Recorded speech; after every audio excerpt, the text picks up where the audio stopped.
Comment accepter que l'ex qui nous a fait souffrir refasse sa vie quand nous n'y arrivons pas?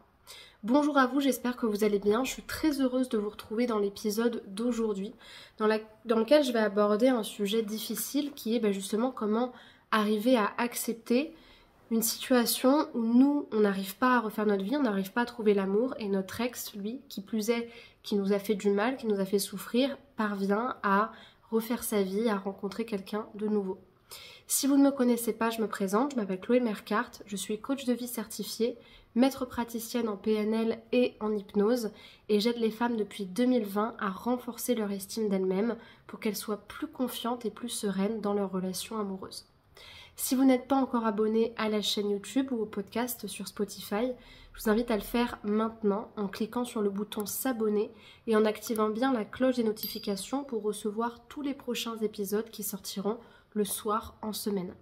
Sachez également que j'ai créé pour vous une formation offerte qui s'intitule « Les 3 axes thérapeutiques à renforcer pour sortir des mécanismes de dépendance en amour » et vous avez une surprise à la fin de la formation, donc regardez-la bien jusqu'au bout.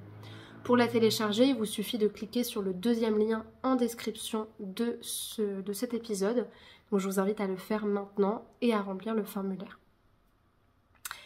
Moi, je pense que ce sujet-là, il est légitime, en fait. Il est humain, tout simplement.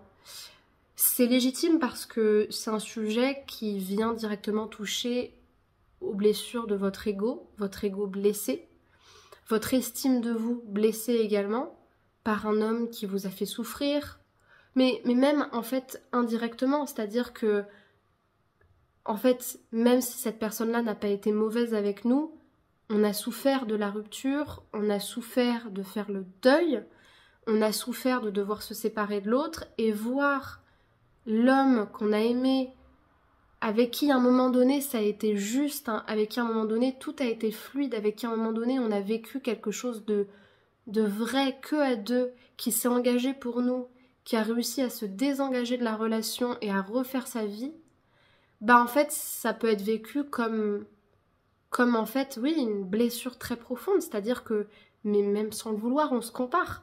C'est humain de se comparer et de se dire, lui, il en est là dans sa vie, ça veut dire qu'il a avancé comme ça, qu'il est heureux, qu'il pense plus à moi.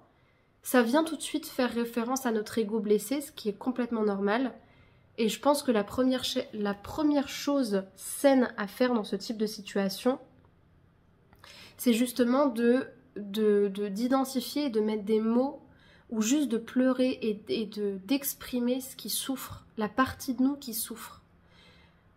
Des fois d'ailleurs, c'est même pas forcément la femme en nous qui a aimé cet homme-là. Des fois, c'est même pas cette partie-là qui souffre parce que parfois on a fait le deuil de la personne, mais parfois c'est la femme en nous qui veut trouver l'amour ou qui a été blessée aussi qui souffre et qui n'y parvient pas. Et donc c'est important, rien pour changer et pour pouvoir arriver à de l'acceptation, de s'autoriser à exprimer ce qui doit être exprimé. Pas à la personne, mais à nous-mêmes. À nous-mêmes, à un thérapeute, à pleurer, à crier, à s'effondrer. Autorisez-vous à vous effondrer.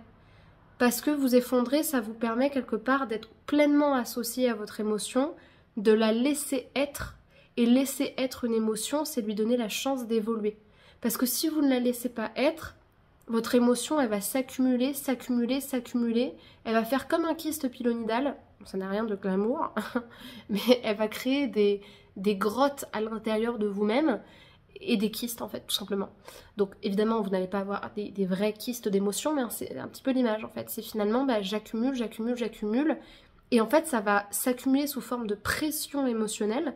Pression qui, si elle n'est pas exprimée dans votre vie, va s'exprimer dans vos rencontres, ce qui sera doublement inefficace, voire même en fait pire qu'inefficace, c'est-à-dire ça va totalement être contre-productif.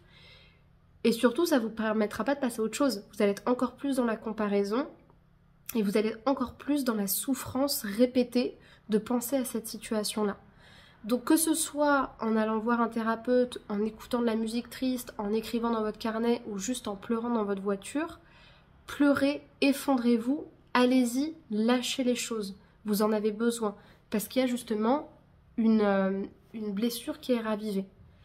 Deuxième chose à faire, c'est l'étape de la reconsidération, juste avant l'étape de l'acceptation. C'est-à-dire, juste utiliser son esprit critique, moins que son ego, pour arriver à reconsidérer ce qu'on pense être un bonheur absolu de l'autre. Peut-être qu'il est super heureux et grand bien lui fasse, même si vous avez envie qu'il ne trouve plus jamais l'amour. Peut-être que vous avez raison, il est très heureux. C'est possible. En fait, si on est même très objectif, c'est peut-être même le cas, sauf que ce que vous ne voyez pas à ce moment-là, c'est que vous effacez complètement toutes les thématiques de couple, vous effacez toutes les crises, et vous pensez qu'il sera heureux jusqu'à la fin de sa vie et qu'il a réussi sa vie. Sauf que c'est pas vrai. Même s'il était très heureux, et même s'il avait trouvé la femme de sa vie, il va rencontrer des crises, il aura des moments de malheur, il aura ses crises, il aura ses remises en question, il aura sa croix à porter. Donc il aura ses challenges. Il ne sera pas épargné, personne ne sera épargné. Et vous pouvez même remettre en question la perception même de son couple, parce que si ça se trouve, c'est pas la femme qui lui correspond. Si ça se trouve, en fait, il est pas heureux, c'est juste qu'il s'en rend pas encore compte. Si ça se trouve, il est dans une relation pansement. Si ça se trouve, il a été trop vite et en fait, il est pas prêt à s'engager. On ne sait pas ce qu'il se passe dans la vie de l'autre. N'oubliez jamais de ne pas confondre la vitrine de quelqu'un avec votre arrière-boutique. C'est pas parce que vous savez que ça ne va pas et que l'autre montre que ça va bien, que ça va bien. Ça ne va pour personne. Tout le monde a des problèmes, tout le monde a ses failles, tout le monde aura ses challenges et tout le monde a ses petites faiblesses. Vous, moi, lui, tout le monde. Donc remettez aussi de la reconsidération, même à plus long terme, en se disant aussi, ok, il est heureux aujourd'hui, mais je serai heureuse, il aura des moments de malheur, en fait, ça va se rééquilibrer. Donc chacun va avoir ses épreuves et vous n'avez pas de vous soucis à faire en ce qui concerne la comparaison de bonheur.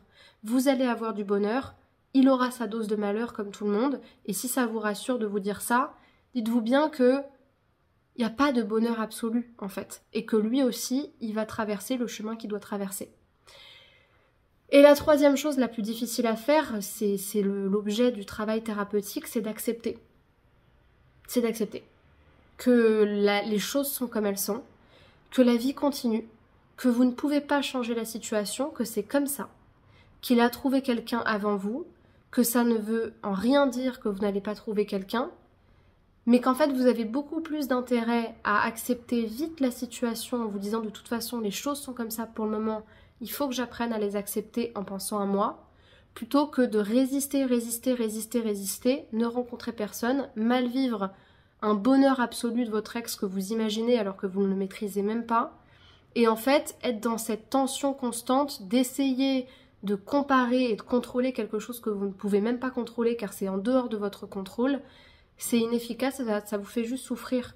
Donc la meilleure chose que vous pouvez justement vous autoriser, c'est d'être en paix avec vous-même et de vous autoriser à juste vous décentrer de lui. Je ne contrôle pas sa vie, je ne contrôle pas ses rencontres, je ne contrôle pas, même pas moi les rencontres que je vais faire. Donc pourquoi est-ce que je vais me faire du mal à me focaliser sur quelque chose que je ne sais même pas qu'il est en train de vivre, plutôt que de me concentrer sur ma vie et de me concentrer sur ce qui fait que moi j'arrive pas à rencontrer quelqu'un. Est-ce qu'il y a un deuil que j'ai pas fait? Est-ce qu'il y a des croyances que j'ai pas travaillées? Est-ce qu'il y a des choses, des comportements que j'ai qui me permettent pas de rencontrer quelqu'un?